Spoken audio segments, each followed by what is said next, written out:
Here's a joke for you. How did Captain Hook die? He scratched his arse with the wrong hand.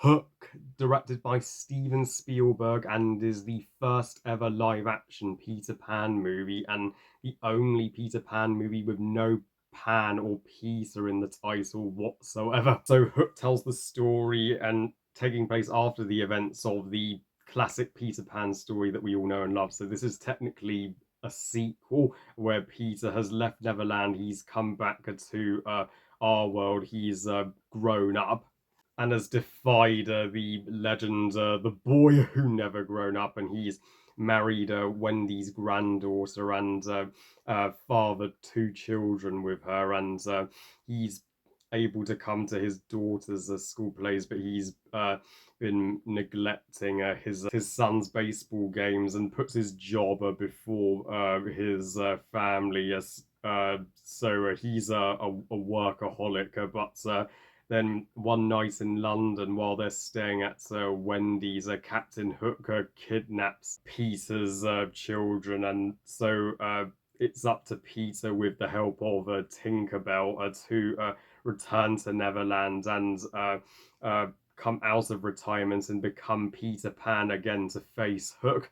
As of right now, Hook is one of the worst reviewed Spielberg movies of all time, and it only has a 29% on Rotten Tomatoes. So at the time, critics loathed this movie. They were so quick to dismiss because they were like, okay, Spielberg has lost the plot. He has gone corny with his Peter Pan movie.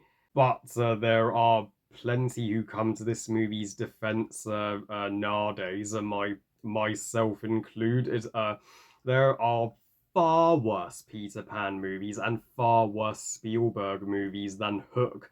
Hook, to me, while not the best Peter Pan movie, nor is it the greatest Spielberg movie, but it's neither the worst Peter Pan movie nor the worst Spielberg movie. It's still a hoot and a wholesome classic through and through, the the most original and unique Peter Pan movie out there, because it's finally one that is not the classic story all over again. I applaud Spielberg for giving us a way different take on the story in his vision of Peter Pan, and it, you know what, I love that it plays with the idea of what if Peter grew up. It is similar to the Disney Peter Pan sequel, Return to Neverland, which released 11 years after this movie in a lot of respects, as it's a follow up to the original story. While Return to Neverland to me is the stronger Peter Pan sequel, of course, but Hook, well, is still in the top three Peter Pan movies in my ranking. Certainly soars above Peter Pan 2003 and the turd that was Pan 2015. And yes, there are good chunks of this movie where we're out of Neverland, nor does this movie have the largest budget to bring Neverland to life, but it still retains the magic and childlike innocence that you would want from Peter Pan. And Spielberg directs this movie exceptionally well, and he knows how to please a family audience. And uh, Robin Williams as older Peter Pan, he's remarkable. He gets to show a far more unlikable side to Peter Pan, and a Peter Pan who goes on a journey, like how Pete has to stop being the workaholic father who's no fun at all, who tells his kids, fairies and Neverland don't exist, it's all gibberish, to, well, becoming the boy he once was. And the fact that he married Wendy's granddaughter, well, is kind of a sweet. Goes to show his love for Wendy and her family never dies, and his children are uh, excellent child actors. Like the daughter is adorable, and particularly in her moment where she gets to sing, and the son he feels totally like he's having daddy issues because his father is consistently letting him down and breaking his promises. So Hook uses that to his advantage, and manipulates Peter's son into siding with his pirate crew. I mean, and Maggie Smith as older Wendy, yeah, she is magnificent. And I never thought McGonagall from Harry Potter would be a perfect fit for Wendy. She is super delightful, and you can see how much history she and Peter have whenever Wendy opens her mouth. And Julia Roberts as Tinkerbell, well, she may be my favourite part of the entire film.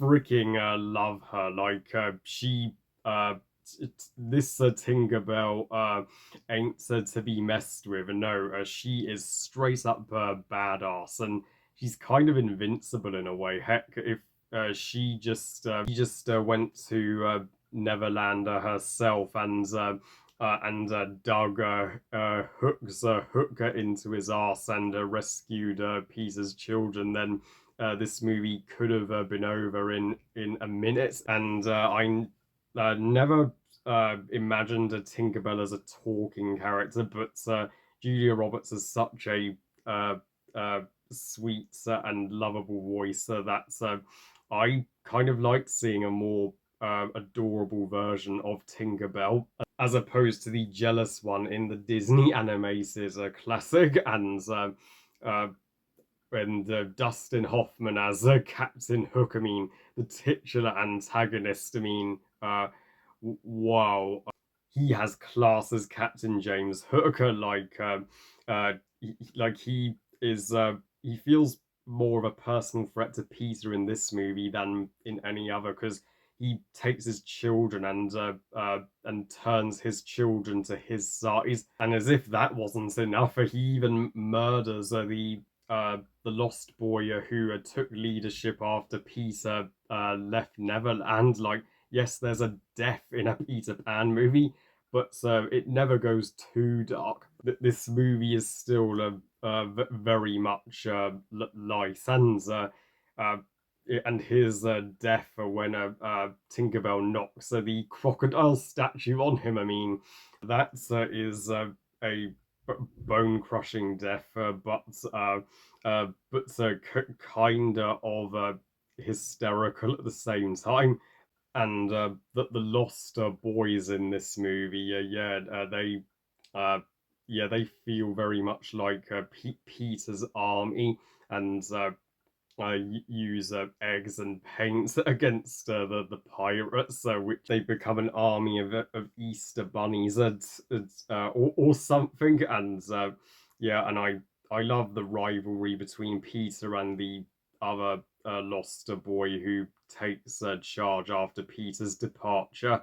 This is the most enchanting and best possible representation of a Neverland in live action I have ever seen. It's